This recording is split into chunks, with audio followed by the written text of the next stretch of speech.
tua Bíblia, livro de Gálatas, capítulo 5. Hoje eu vou pregar a segunda parte da mensagem. Capítulo 5, versículo 22. Diz assim: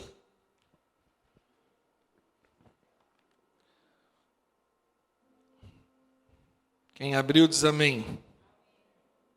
Mas o fruto do Espírito é amor.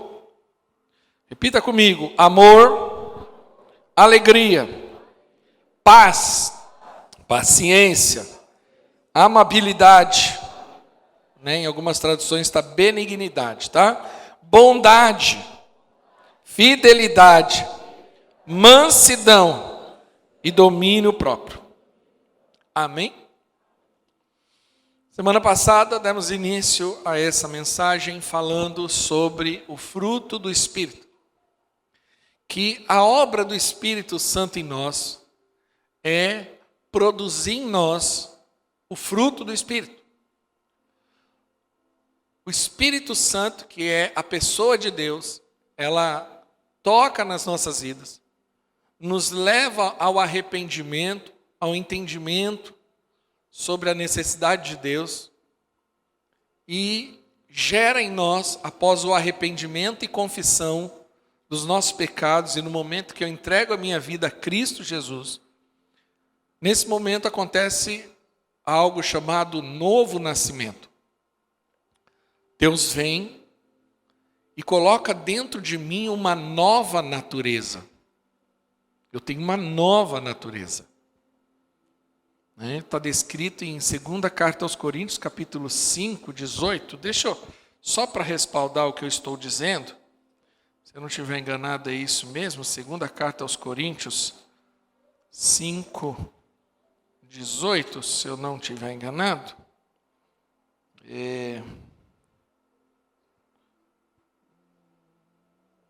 Tudo se fez novo. Aqui, 17. Portanto, se alguém está em Cristo, quem está em Cristo, diga amém. É nova criação. Você é uma nova pessoa dentro de você. É o Clévio, mas é o Clévio nascido de novo. Ele tem uma nova natureza. As coisas antigas já passaram. A velha natureza. E eis que surgiram coisas novas, ou tudo se fez novo. Você tem uma nova natureza. E agora, com essa nova natureza, que somente com essa nova natureza que você consegue responder a Deus. A antiga natureza não responde a Deus. A antiga natureza, ela é rebelde por natureza. Por isso que tem que trocar a natureza. Não dá para reformar, não dá para fazer um upgrade. Tem que trocar. Tem que ser uma nova natureza. E essa obra é uma obra do Espírito Santo em nós. E agora essa nova natureza, ela passa por um processo onde nós vamos começar a produzir frutos no nosso caráter.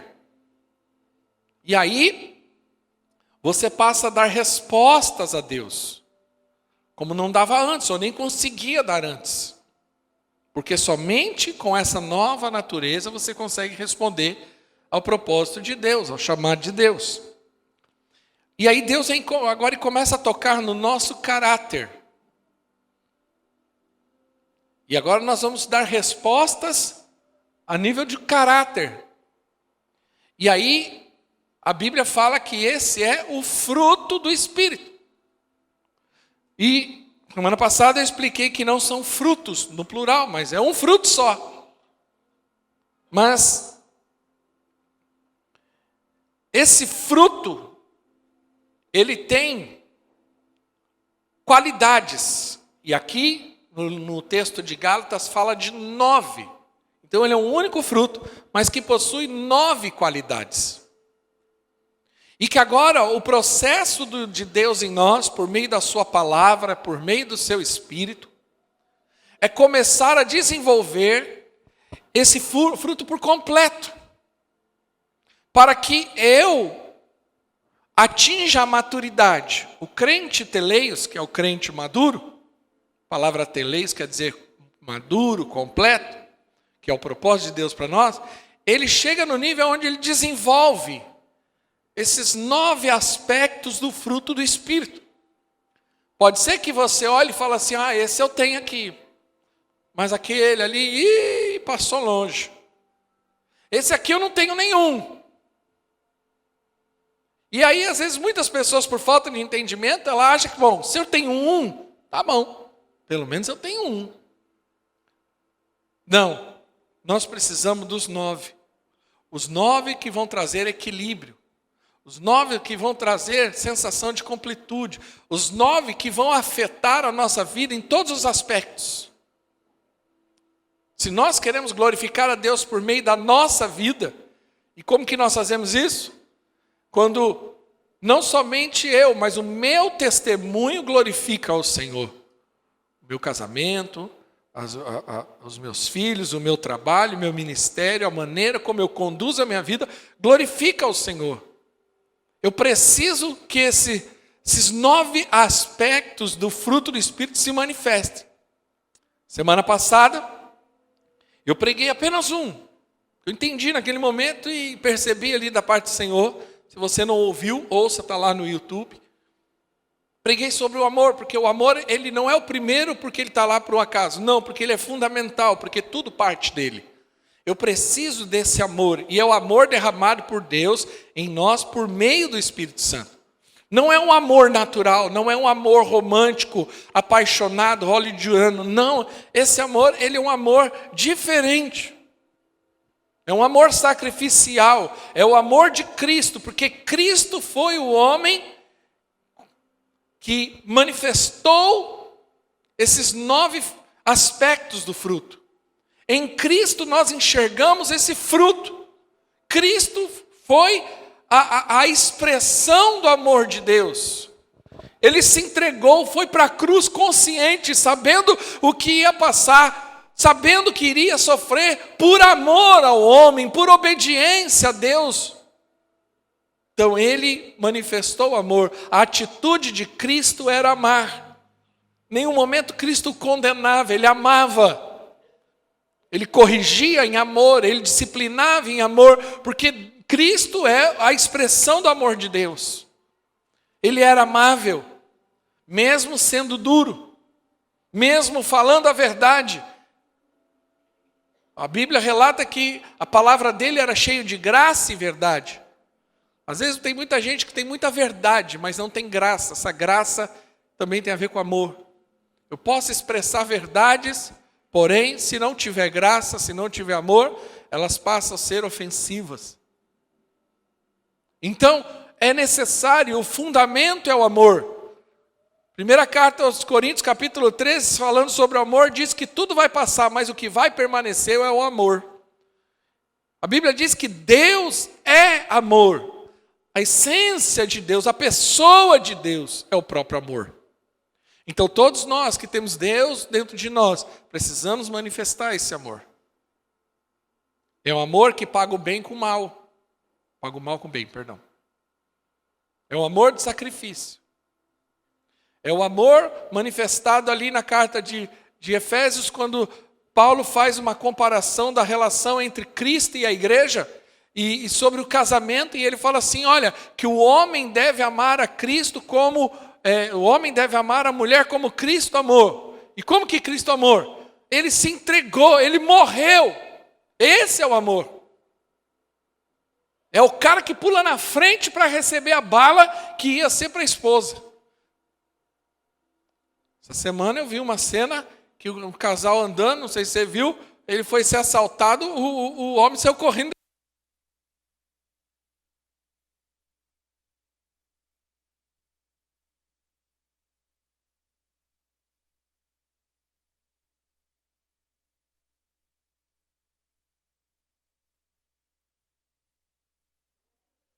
Aí o homem saiu correndo. E a mulher foi assaltada sozinha e ficou sozinha. Que tipo de homem essa sociedade está produzindo?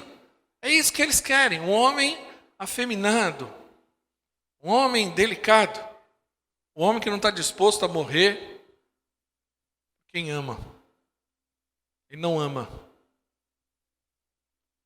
Mas a lista ainda continua com mais 8. Vou voltar aqui a Gálatas, só para... Então o texto diz que o fruto do Espírito é amor, e o segundo fruto é a paz.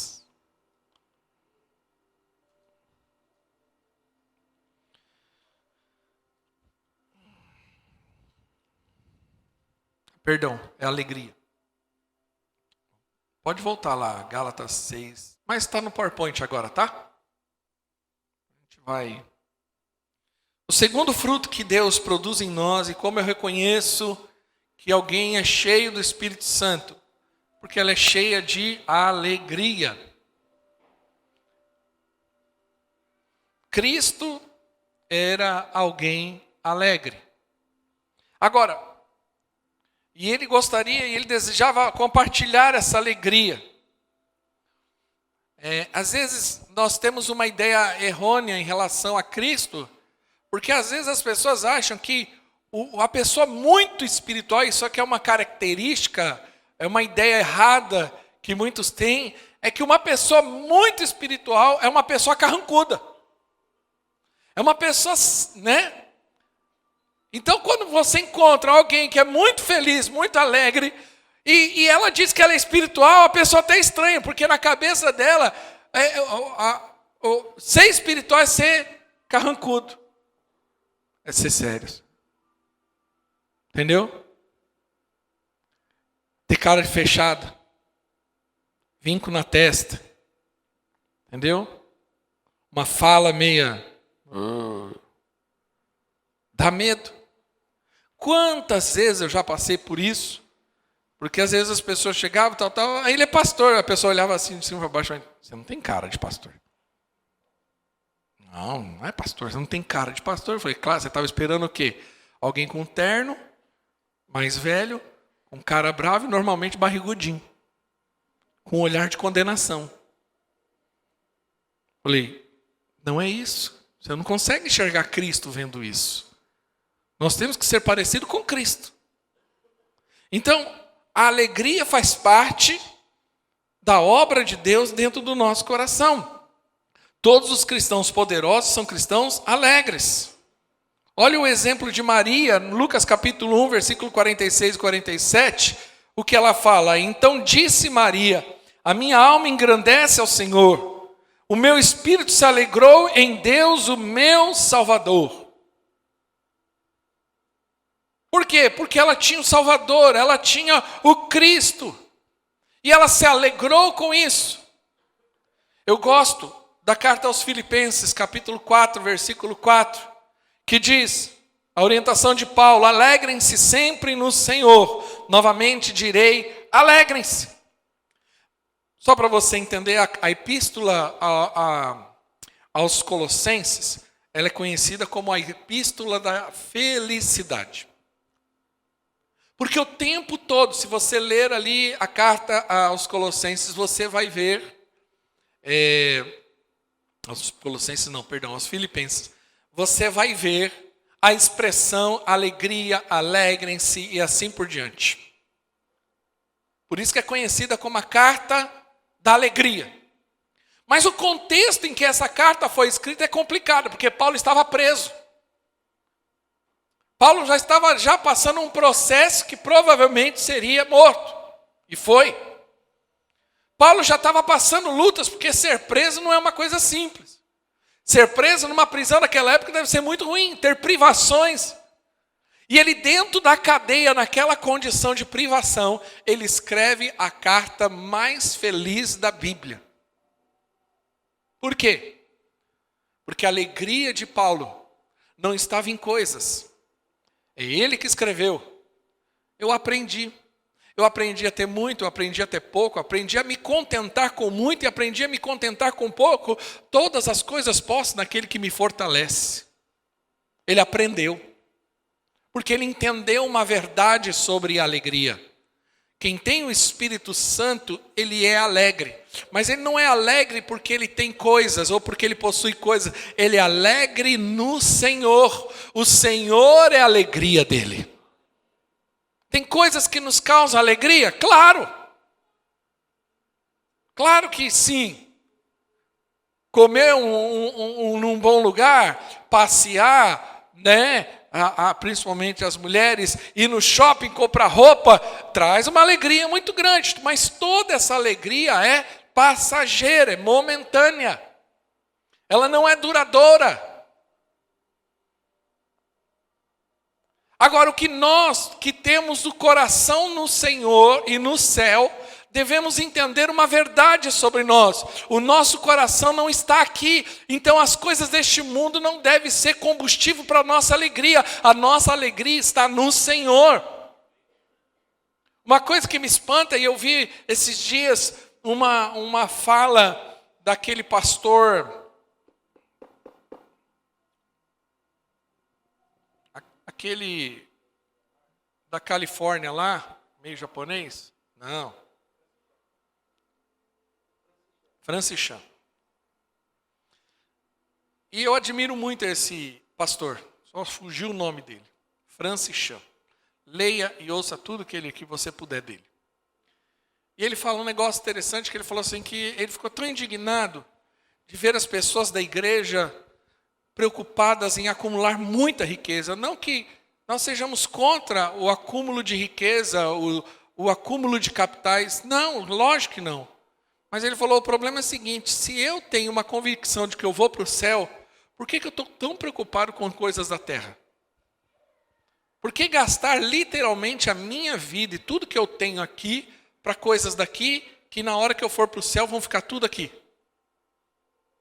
Não faz sentido. Mas tudo isso porque as pessoas estão buscando uma alegria. Por isso que Paulo escreve, eu aprendi a viver com muito, aprendi a viver com pouco. Então, em dias bons eu sou feliz, eu me alegro, mas em dias ruins eu continuo me alegrando, porque o Senhor é a minha alegria. Quem entendeu, diga amém. Mas só o Espírito Santo para fazer isso em nós. A minha alegria não é externa, a minha alegria é interna. É a obra do Espírito Santo. Qual é o resultado da alegria? A Bíblia diz que a alegria nos deixa mais bonito. Sabia disso? A Bíblia diz, o coração alegre formoseia o rosto. Rapaz, tem gente gastando um absurdo e ficando deformado para fazer esse tal de harmonização facial. É só ser cheio do Espírito Santo. Entendeu? O próprio Espírito Santo. Porque você já viu, gente alegre não tem vinco na cara. Vinco na cara é gente mal-humorada. O tempo todo. Aí fica cheio de marca de expressão. Aí depois tem que ficar colocando botox para ficar... Mas mesmo com o botox está nervoso. O coração alegre. Não sou contra nada disso, tá bom? Não se sinta condenado, não. Porém, a Bíblia revela e é fato. Não cabe eu dizer que eu sou cristão e viver carrancudo, mal-humorado. A alegria nos deixa mais saudáveis, é fato. A ciência já admite essa realidade. Pessoas negativas que passam o dia todo reclamando, né, murmurando, vendo só o lado ruim da história, são pessoas mais propensas a ficarem doentes, terem problemas neurológicos. A alegria nos deixa mais forte.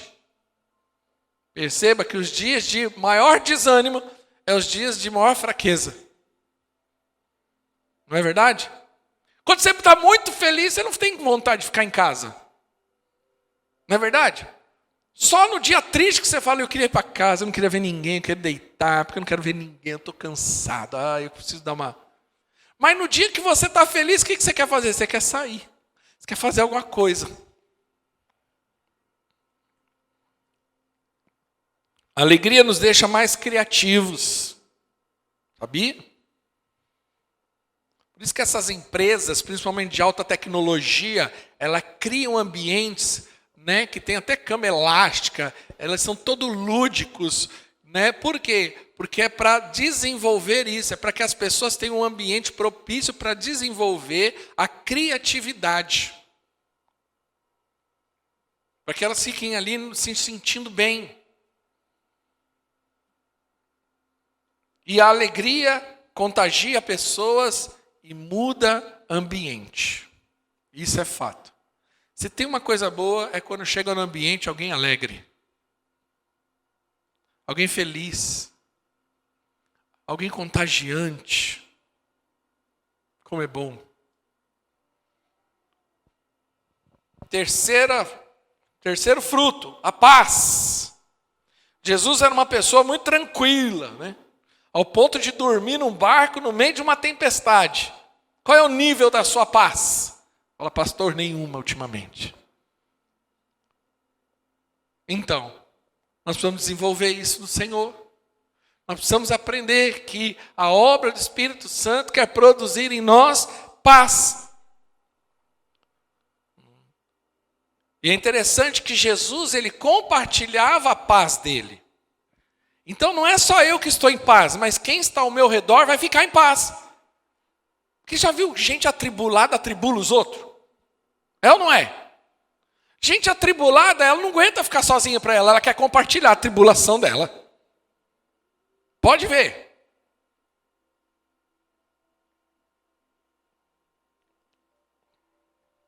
Essa pausa aqui é para pensar no que eu vou falar, para não ser ofensivo. Mas com todo respeito às mulheres. Mas quando pega uma mulher com TPM, só Jesus na causa. A casa vira uma confusão. É ela e todo mundo. Isso aqui é até um alerta.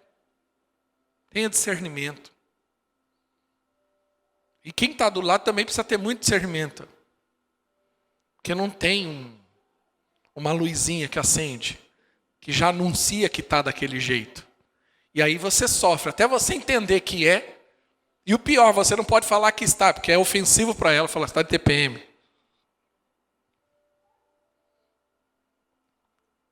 Mas Jesus faz isso, ele fala assim.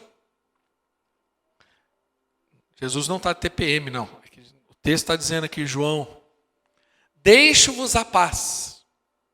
E a minha paz eu vos dou como o mundo não dá. Não se turbe o vosso coração e nem se atemorize. Um homem de paz sempre vai promover a paz. Sempre vai deixar o ambiente em paz. Nós precisamos entender isso. Nós somos embaixadores da paz. E nós precisamos trabalhar no ambiente de paz. Mesmo que às vezes necessite guerras e conflitos, mas precisamos fazer isso com sabedoria, para que no final o resultado seja paz. Mas nós precisamos ser homens e mulheres de paz, ficar em paz. Primeiro, a paz com Deus, que é a paz espiritual. Qual que é o tormento da vida de um homem que não tem Deus? É que na verdade ele sabe que ele está condenado, e a Bíblia diz que agora Deus está irado com ele. O sangue de Jesus, ele veio para promover paz. Qual é a paz? Entre o homem e Deus, para tirar a ira de Deus, a condenação. Então o homem sem Deus é um homem condenado. Condenado ao inferno, condenado a uma eternidade sem Deus. E isso deixa o homem sem paz. Por isso que a grande mudança na vida de quem entrega a vida para Jesus, para quem se converte, é que ele passa a ter paz. Agora, que paz é essa? Paz espiritual. Ele fala, agora eu sei, agora eu encontrei, agora estou em paz com o meu Deus. Agora as coisas fazem sentido para mim. A minha busca cessou. Porque agora eu estou saciado. Agora aquele sentimento de culpa, de acusação, inconsciente muitas vezes, agora cessou, porque eu estou em paz com Deus.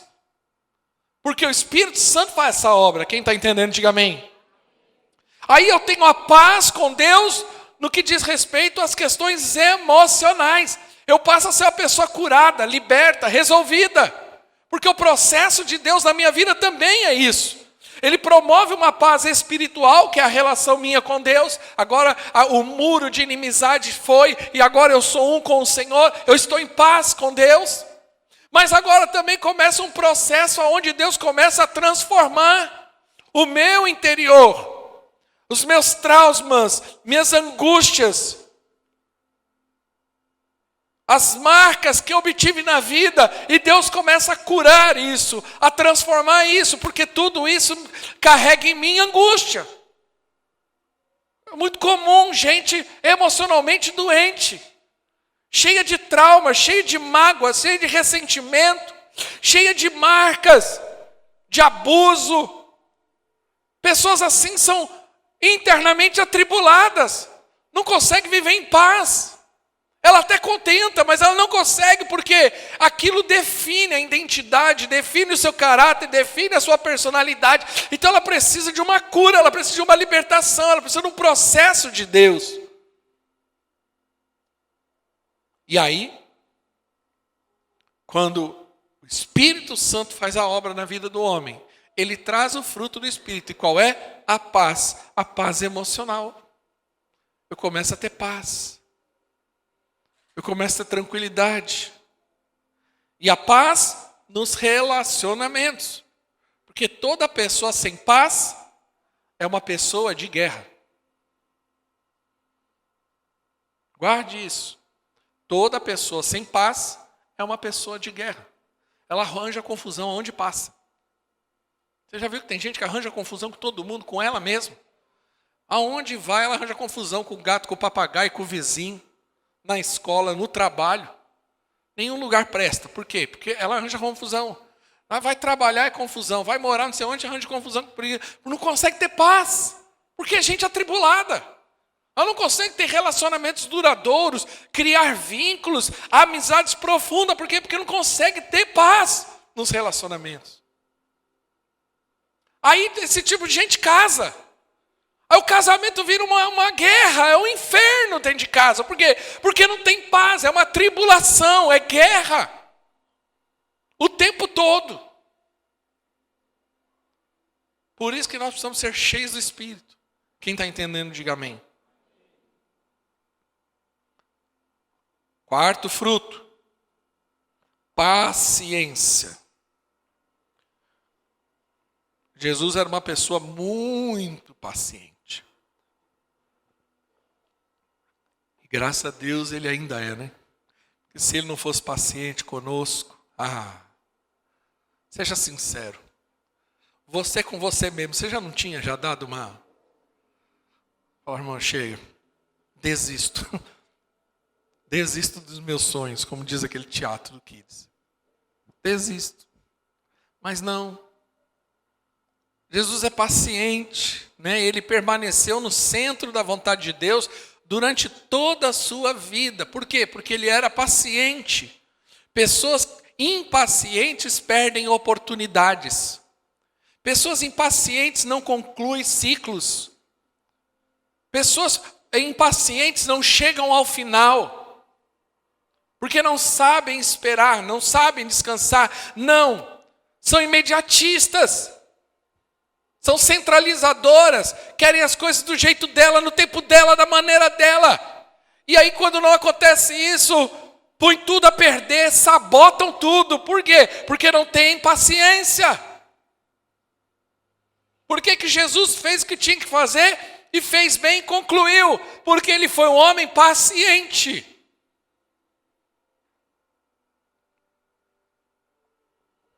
Tiago nos diz que a paciência nos aperfeiçoa o caráter. Paciência é um processo de Deus transformador. Meus irmãos, tende grande gozo para quando cairdes em várias tentações, sabendo que a prova da vossa fé obra a paciência. Tenha, porém, a paciência a sua obra perfeita, para que sejais perfeitos e completos, sem falta de coisa alguma. Percebe que a Bíblia cita que o nível de revelação E aonde você chega de maturidade tem a ver com o nível de paciência como você consegue lidar. Eu costumo brincar. Um dia eu falei, Deus, porque todo mundo ora para ter paciência, não é assim? Todo mundo ora. Deus me dá paciência. Aí eu casei. Casamento, irmão, é paciência. Se você não tiver paciência, irmão, você não vai durar no casamento. Aí um dia eu falei, Deus, eu quero mais paciência. Aí Deus me fez ser pastor. Pronto. Para tratar de vez. Tem muitos irmãos que chegam em mim e falam assim, pastor, como você consegue? Paciência. Tem que ter muita paciência. A gente podia até preparar, se desse tem aquele vídeo dos bonequinhos sobre paciência. Muitos anos atrás eu passei esse vídeo do tio Cássio. Pesquisa aí, se der. Mateus, ajuda lá. Você sabe qual que é, né? Eu viro e mexo, eu assisto esse vídeo, só para me lembrar que eu preciso de muita paciência. Porque quando não temos paciência, explodimos. Chutamos o balde. Falamos o que não deveríamos na hora errada.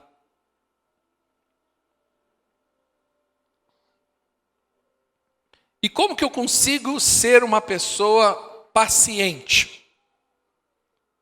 Como que eu consigo desenvolver isso em Deus? Primeiro, olhe a vida do ponto de vista dos outros. Você sabe que o grande problema das pessoas, na verdade, é um mal-entendido.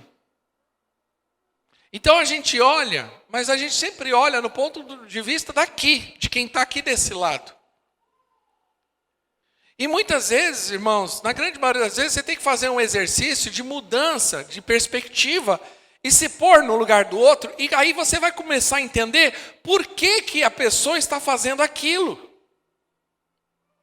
E aí você consegue ter uma visão 360 graus exata do que está acontecendo. Agora, se você só olha desse lado, você vai tirar conclusões precipitadas. E a maioria dos problemas entre pessoas nada mais é do que um mal entendido. Eu vou dar um exemplo que eu vi um pastor citar. Ele conta que o pastor estava pregando e ele estava aqui todo empolgado na pregação. E uma das irmãs da igreja, ali embaixo, de forma bem comedida, enquanto o pastor pregava, ela ficava assim para ele, ó. E ele ficou perturbado com aquela cena. O que essa irmã quer comigo? Onde já se viu? E ele aqui pregando, todo empolgado, ele olhava para a irmã assim, ó. Aí ele, angustiado, e ele, meu Deus, o que essa irmã está fazendo? Isso aqui, meu Deus do céu, e o tempo todo ele até fugia dela, mas quando ele virava o olho, ela fazia assim, ó. Chegou no final da mensagem, ele não aguentou, virou, irmão, o que foi? A oferta, pastor, você esqueceu a oferta. Na cabeça dele, era outra coisa. Eu sou casado, como que uma mulher fala um negócio desse? Ela também é casada. Mas a irmã estava ali explicando que o pastor esqueceu da oferta. E ela estava preocupada em ajudar o pastor. Você vê um mal entendido? Então é muito importante nós termos essa percepção. Porque aí sim, a partir desse ponto de vista de 360 graus, eu passo sim a ter uma conclusão melhor. Não, poxa. Eu me lembro, um conhecido meu, empresário, ele era dono de uma loja. Muitos anos atrás ele me contou essa história, marcou muito a mim, só porque nós estávamos falando sobre esse assunto. E ele falou, como a gente não pode tirar conclusões precipitadas às vezes. Ele falou que ele estava lá, ele abriu a loja e a funcionária não chegava, não chegava, chegou atrasado e ele nervoso, e ele falou, estou cansado, eu vou mandar ela embora, onde já se viu chegar atrasada, e isso e aquilo, e ela chegou assim meio assustada, ele meio bravo que ele chegou, ela deu uma desculpinha lá e começou a trabalhar, e ele o dia inteiro bravo com ela, falou, vou mandar ela embora, onde já se viu, ela não pode fazer isso com a gente, falta de responsabilidade.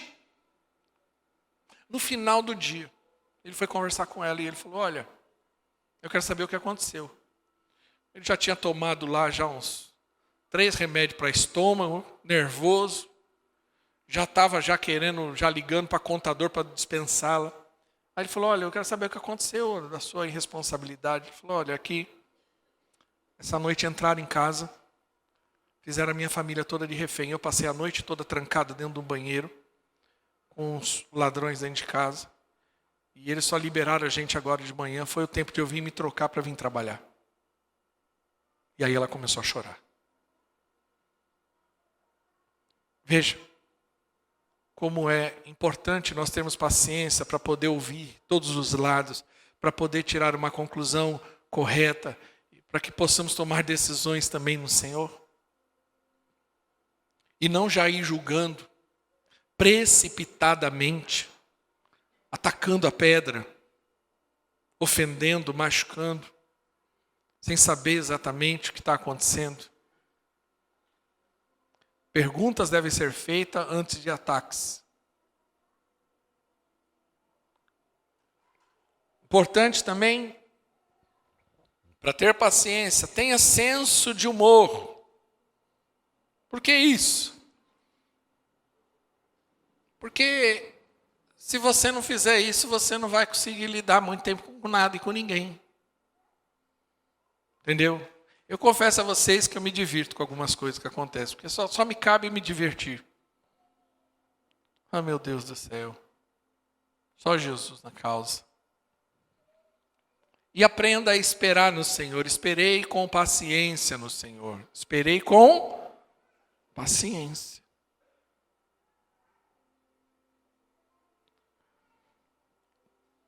Quinto, bondade. Vamos só recapitular? Mas o fruto do Espírito é amor, alegria, paz, paciência, amabilidade, bondade e fidelidade. Amabilidade pode ser colocada como benignidade. Mas eu vou falar primeiro de bondade, porque a benignidade é uma ação da bondade. Vou explicar. A Bíblia relata que Deus é bom. Amém? E por que nós falamos que Deus é bom? Já parou para pensar? Por que Deus é bom? Quando que você usa essa expressão, Deus é bom? Se você olhar na perspectiva da graça, aí você vai entender a bondade de Deus. Porque Deus nos deu a salvação sem que nós a merecêssemos. E isso chama-se bondade, é quando eu recebo algo que eu não mereço. É a expressão do coração de Deus para quem não merece. Por isso eu digo, Deus é bom. Quando algo acontece na minha vida, eu falo assim, Deus é bom. Por quê? Meu Deus, eu não tinha como fazer, mas Deus fez. Deus é bom. Cristo é uma expressão da bondade. E Deus nos chamou para manifestar. Se eu tenho a natureza de Deus dentro de mim, eu preciso manifestar essa natureza. Eu não consigo entender como tem crente ou pessoa que se diz crente, mas não é bondosa. Pelo contrário, é gente ruim. A bondade de Deus sempre Deus está querendo manifestar a bondade dele para com o homem. Sempre Deus está criando circunstâncias para manifestar a bondade dele. E mesmo que o homem não mereça a bondade, ele continua manifestando bondade. Porque lembra do que eu falei semana passada? Não pague o mal com o bem. Ou seja, a natureza do outro não muda a minha. Deus não age de acordo com a natureza humana. Deus age de acordo com a própria natureza. E a natureza dele é boa. O que Jesus fala? Se nós que somos maus, Se um filho pede algo, eu não vou dar um escorpião ou uma cobra. Imagine Deus que é bom. Tenha expectativas boas, irmãos, porque Deus é bom. Qual é a sua expectativa em relação a Deus? Porque Deus é bom e Ele tem coisas boas preparadas para nós. Até a sua correção é bondade. Até o deserto de Deus é bondade. Deus mandou para o deserto, provou no deserto, fez passar fome no deserto, nos humilhou no deserto, porém ali a bondade dele estava lá, porque ele continuava cuidando da gente. Deus é bom o tempo todo, Deus é bom.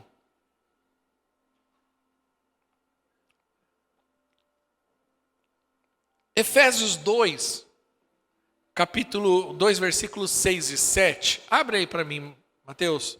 Só para nós entendermos. Deus nos ressuscitou com Cristo, com Ele nos fez assentar nas regiões celestiais em Cristo Jesus. Para mostrar nas eras que hão de vir a incomparável riqueza da sua graça, demonstrada em sua bondade para conosco em Cristo Jesus. Quando Jesus foi para a cruz, morrer na cruz, Deus estava manifestando bondade para mim e para você. Semana que vem é a Páscoa. Nós vamos estar aqui celebrando a morte e a ressurreição de Cristo. Então nós vamos cantar, Deus é bom. Deus é bom. O sofrimento do seu filho foi a manifestação da bondade dele para conosco. Agora eu preciso manifestar isso. É um fruto. E o fruto tem que aparecer. Como que eu me torno uma pessoa bondosa? Primeiro, se interesse pelas necessidades dos outros. Quando a gente fala assim, fulano é ruim, na verdade, fulano é egoísta. O problema do homem é o egoísmo. O egoísmo é aquele sentimento que faz a pessoa ser o centro da vida dela e a única preocupação é ela. São os problemas dela. Nós precisamos manifestar essa bondade, e bondade é, eu vou me interessar pelo problema dos outros, e não vou ser o centro do problema, ou o centro da discussão o tempo todo, o centro da circunstância, não, eu tenho que preocupar com o outro. Imagine isso dentro das casas. O marido se preocupando com a necessidade da esposa, a esposa preocupando com a necessidade do marido, os filhos com a necessidade dos pais, os pais com a necessidade dos filhos, a mãe, a sogra, quem for. É manifestando bondade. Quero fazer algo, quero cuidar. Não, vou fazer algo por você. Se preocupe ou se interesse pelas necessidades dos outros. Segundo, tenha uma atitude afável para proteger o sentimento dos outros. Seja cuidadoso com as pessoas, seja amável, seja simpático às pessoas.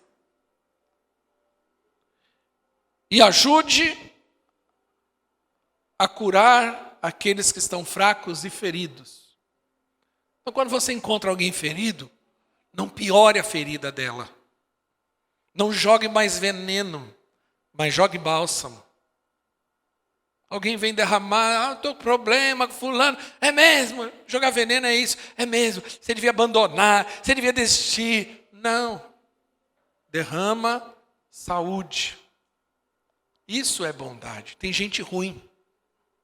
Nós não podemos negar isso, que existe gente ruim. Gente que quer acabar comigo, com você, gente que não quer o nosso bem. Que Deus nos livre dessas pessoas.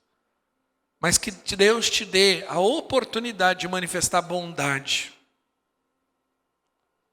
Essa bondade, ela é a misericórdia de Deus também.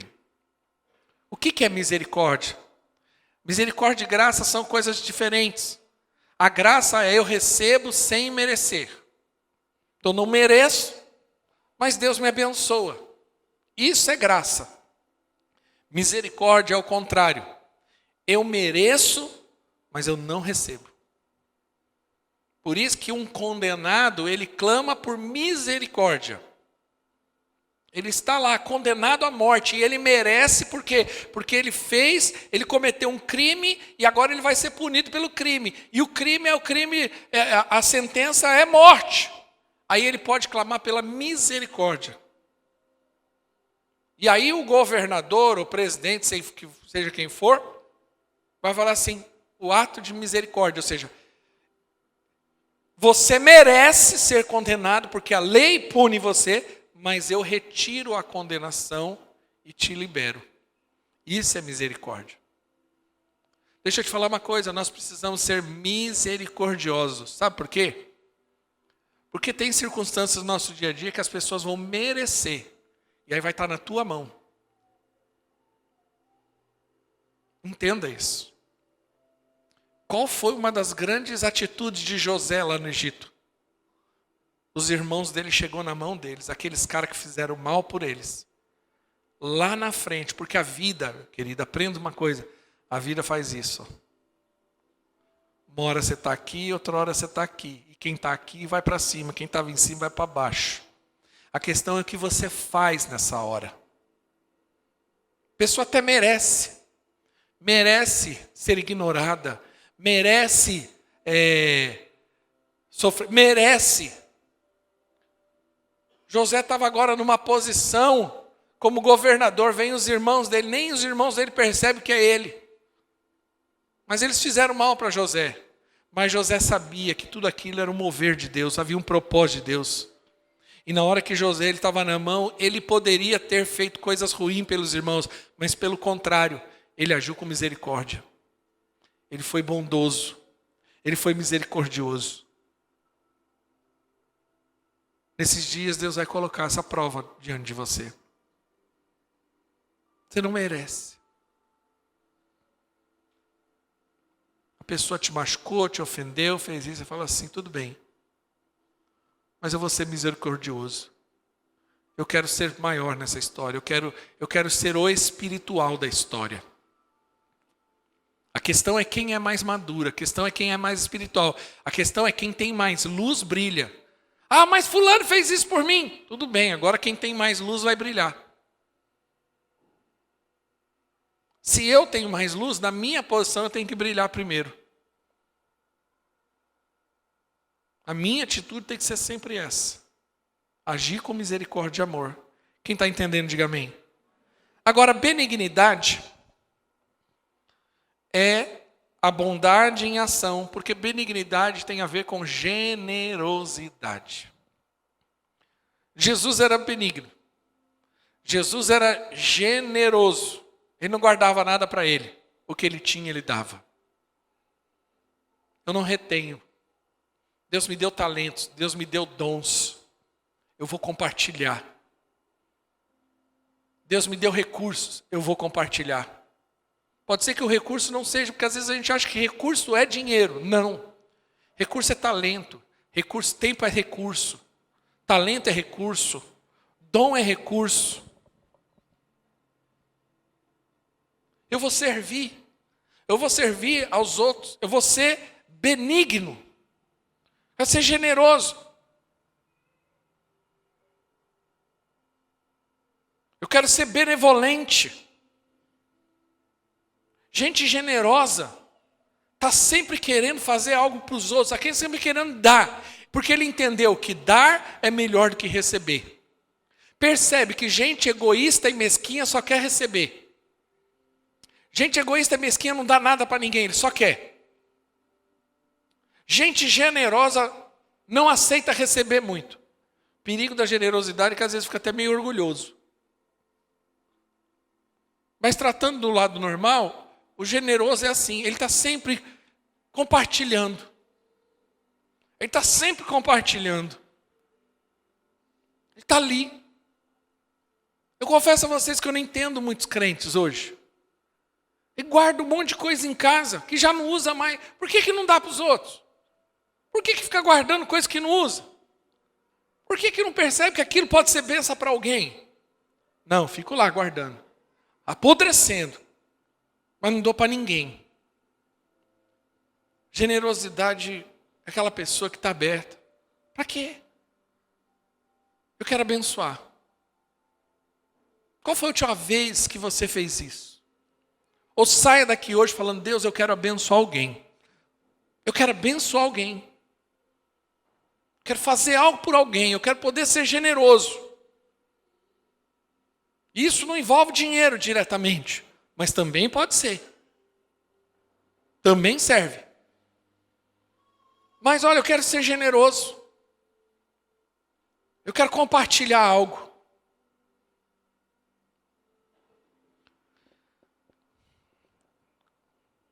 Outra característica do fruto do Espírito, eu vou encerrar hoje. Fidelidade. Jesus era uma pessoa muito fiel. Enquanto ele estava aqui na terra, ele foi muito fiel ao Pai Celestial. E ele foi também fiel aos seus discípulos. Essa é uma característica fundamental para mim nos dias de hoje. Preste atenção. Nós vivemos em uma geração, eu tenho dito isso. Nós vivemos em uma geração que não sabe o que é aliança. Aliança fala de compromisso. Fidelidade fala de compromisso. Isso revela caráter.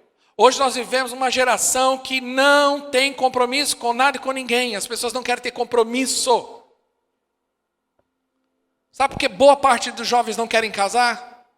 Não querem casar porque não quer ter compromisso. Ah, para que colocar uma aliança? Já sabe que eu gosto dela? Não, isso mostra o compromisso. Hoje as pessoas não querem ter compromisso com nada e com ninguém. Elas só têm compromisso com ela mesma. Falei numa reunião esses dias aqui de oração. Nós temos um desafio. O desafio da igreja atual, antigamente eram os desigrejados. O desafio antes era aquele seguinte, aqueles desigrejados, as pessoas que estavam fora da igreja. Hoje não, o desafio é os multi-igreja. Os multi-igrejados. Ele está aqui, mas está lá, está lá, está lá, está lá, mas não está com ninguém. Eu sou do reino. Ele não tem compromisso com a igreja local. Ele não está aliançado com a igreja local. Ele não abençoa a igreja local.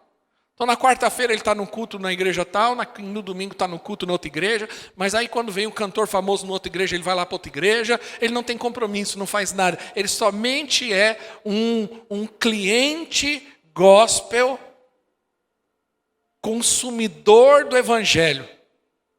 Mas ele não quer ter compromisso. Ele não quer. Eu percebo aqui no nosso meio, como igreja, que eu tenho percebido isso. Isso é um fenômeno que está acontecendo. Algumas pessoas vêm, olham, falam, nossa, legal. Mas aí quando começa a entender que o buraco é mais embaixo, que vai ter compromisso, não aguenta. Ah, não. Eu vou ficar com não. Porque tem compromisso. E vai ser cobrado esse compromisso. Não, aqui existe, aqui a coisa é séria. Isso aqui não é parquinho. Isso aqui não é uma loja gospel, onde você vem e consome. Comunidade de Teleios não é lugar para consumidor. É lugar para discípulo. É lugar para servo. É lugar para gente séria. Gente que quer fazer da igreja um parquinho gospel.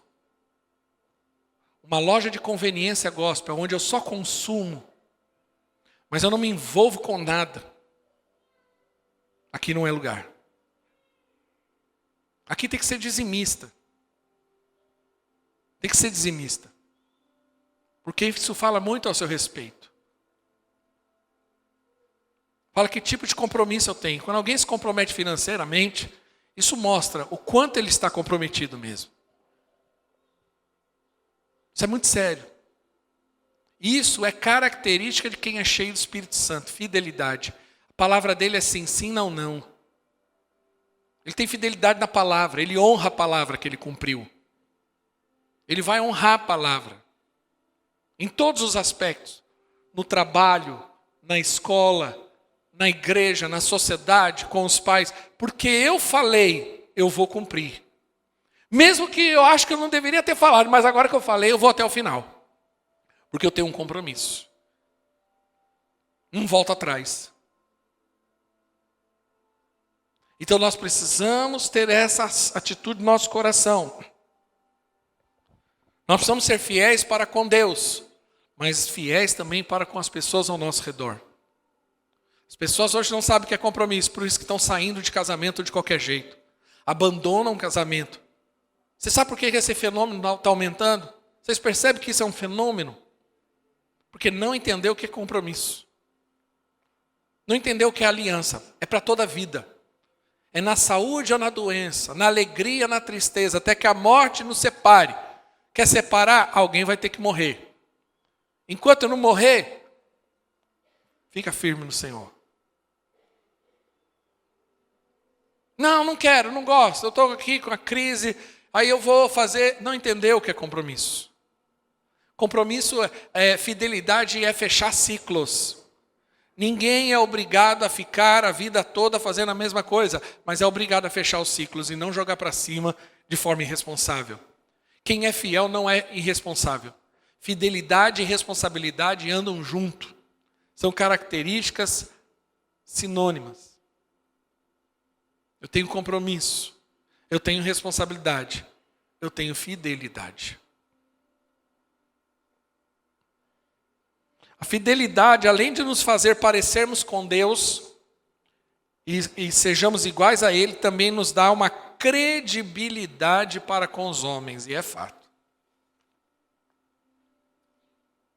Fidelidade faz isso. Te dá credibilidade. E se tem uma coisa que eu pessoalmente gosto, é credibilidade. Um tempo atrás eu fui numa loja, uma loja que eu gosto muito. Eu não sou de comprar roupa. Mas especificamente nesse lugar eu gosto de comprar roupa. E eu fujo de lá. Fujo. Que é o único lugar que eu gosto de comprar roupa. Rodrigo da Mônica também gosta, né, Rodrigo? Perigo a gente naquele lugar. E aí um tempo atrás eu fui lá e eu passei, minha esposa, vamos lá ver uma camisa. Aí viu roupa, aí eu falei assim, não vou levar. Não tinha dinheiro na hora, não tinha o cartão. Ele falou, mas pastor, qual é o problema? Eu falei, o problema é que eu não... Ele falou, não, leva, depois você paga, do jeito que você der. Eu me senti honrado, claro que eu estou entrando numa dívida, eu não quero entrar nesse aspecto, mas estou dizendo, eu me senti honrado pela credibilidade. De alguém ter essa atitude para comigo. Porque normalmente as pessoas falam, não, primeiro você paga para depois levar. Mas quando a pessoa tem credibilidade, ela pode fazer isso. Né? Então você se sente honrado nesse aspecto. Eu não levei, mas eu me senti honrado. É importante nós termos isso. E passarmos isso para os nossos filhos. E para encerrar. Tem mais dois, rapidinho. Mansidão. Jesus era um homem muito manso. E ele era um homem muito forte, a ponto de levar a carga dos outros. A mansidão, preste muita atenção, a mansidão significa força sobre controle. A mansidão é o antônimo do explosivo. Tem gente que é muito explosiva, pavio curto. A mansidão, ela é característica da longanimidade. O que é uma longanimidade? É o longânimo. Ele é longo, ele tem essa capacidade de respirar, de aguentar a carga. Moisés escreve falando que ele era o homem mais manso da terra. Para aguentar tudo aquilo que ele aguentou. A mansidão é primeiramente uma atitude interior de submissão e confiança para com Deus. E através dessa fonte de força nós podemos encarar o mundo em paz. Eu sou manso. Mansidão não é pacato. Gente pacata é a pessoa que fala amém para tudo, que não briga por nada, que não discute, que aceita. Não é isso. Mansidão é você ter paciência, ser longânimo e saber lidar com a situação sem explodir, para ter tempo de pensar, raciocinar, para poder dar respostas, para poder fazer o que precisa ser feito.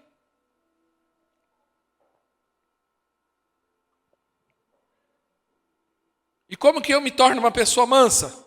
Seja compreensivo e não tão exigente.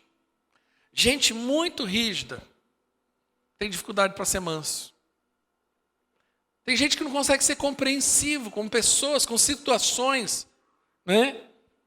É muito exigente. E gente muito exigente vai ter muita dificuldade de lidar com gente.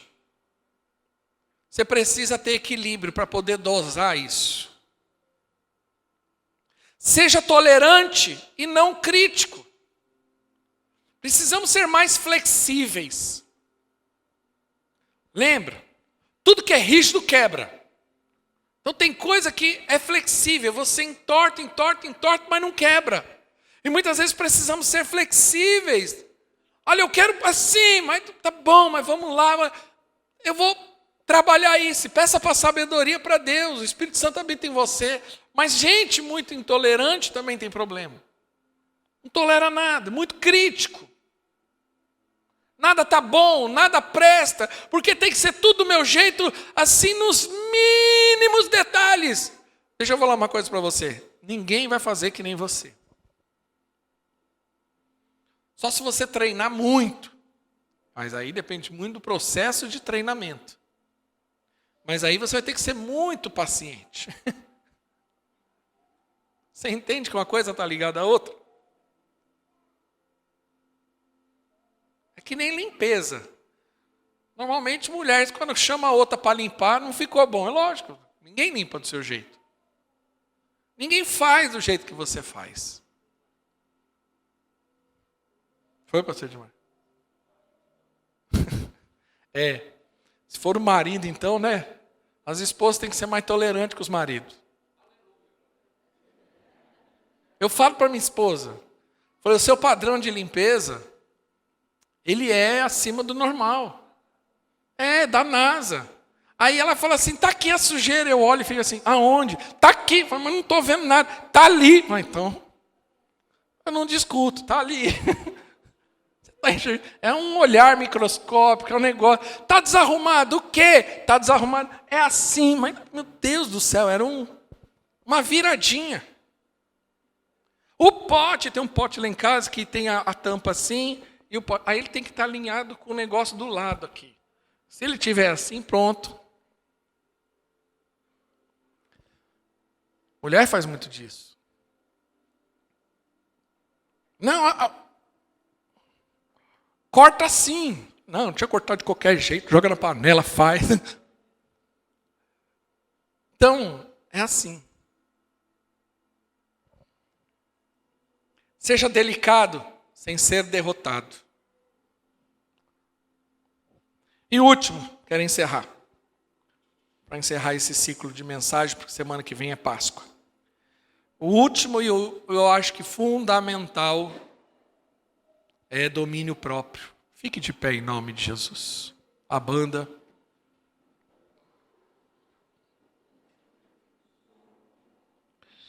O que é domínio próprio? Jesus era um homem de autocontrole. Olha aqui para mim, preste muita atenção, a banda suba rapidinho. Jesus era um homem de autocontrole. Diga, autocontrole. Se nós desejamos viver no Espírito, nós precisamos aprender a ter domínio próprio. O domínio próprio, ele faz com que você aprenda a controlar, a administrar sentimentos, vontades, emoções. Esse é o domínio próprio.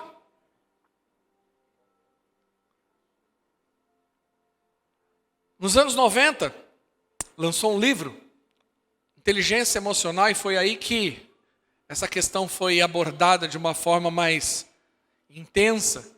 E ali entendeu que muitos tinham um QI alto, que é o coeficiente de inteligência, mas percebeu que para desenvolvimento de empresas e desenvolvimento de carreiras, o mais importante não era ser uma pessoa hiper inteligente naquilo que ela fazia, mas ela ter o coeficiente emocional, ou seja, a inteligência emocional.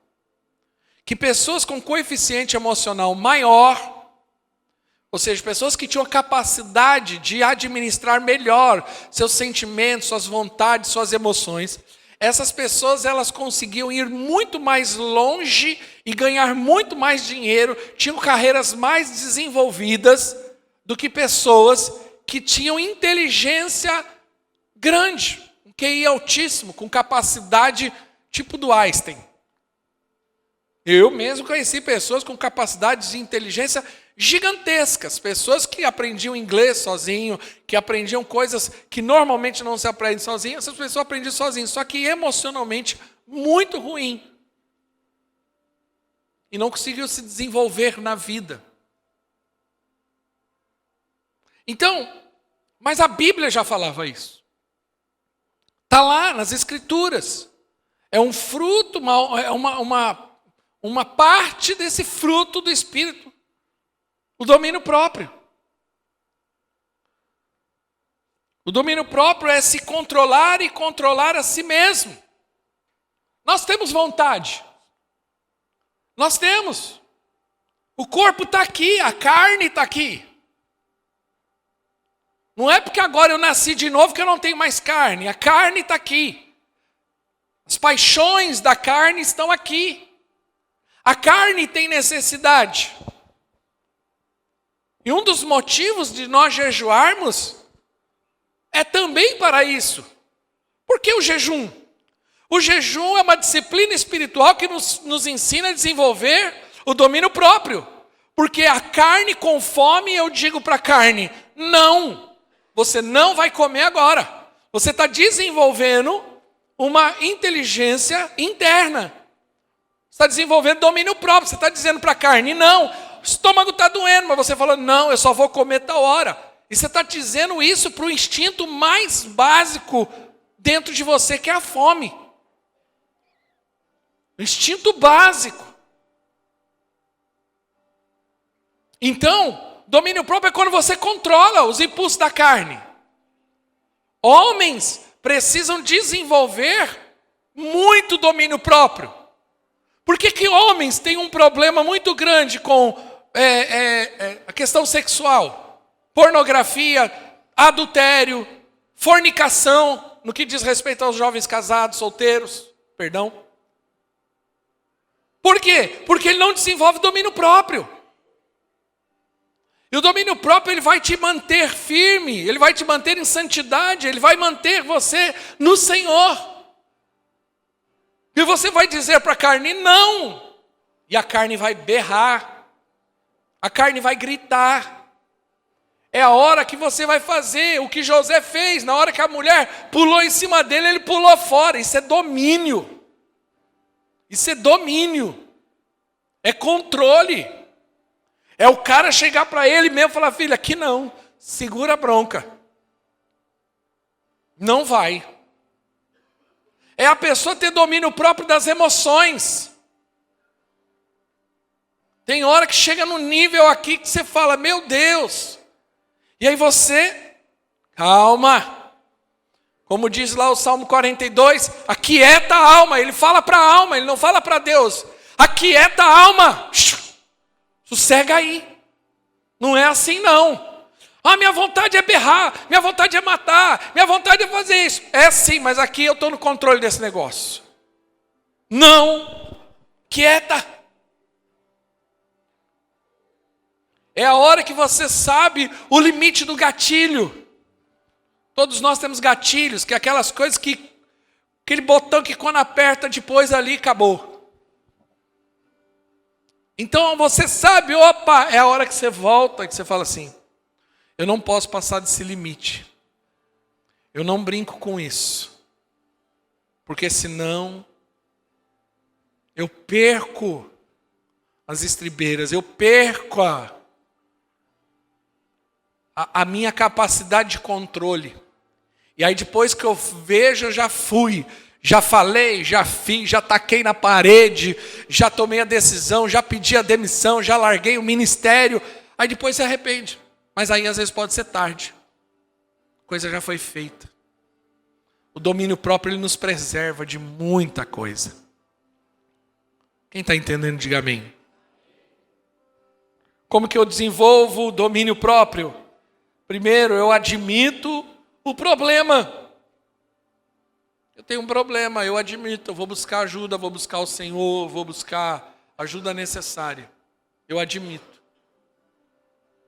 Eu tenho essa situação e eu preciso de ajuda. Admitir já é um bom caminho. Segundo, desconfie dos seus sentimentos. Não ande segundo seus sentimentos.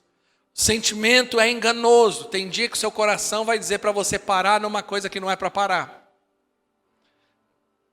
Porque seu coração está sobrecarregado de circunstâncias, você está cansado, você está saco cheio.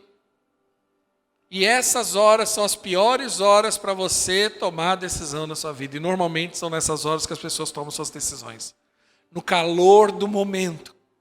No calor dos sentimentos. Não. Creia que você vai mudar. Creia. Creia que Deus tem coisas melhores para você, que Deus tem coisas maiores, que há uma promessa de Deus para a tua vida. E ande cheio do Espírito Santo. Seja cheio do Espírito Santo. Feche os seus olhos.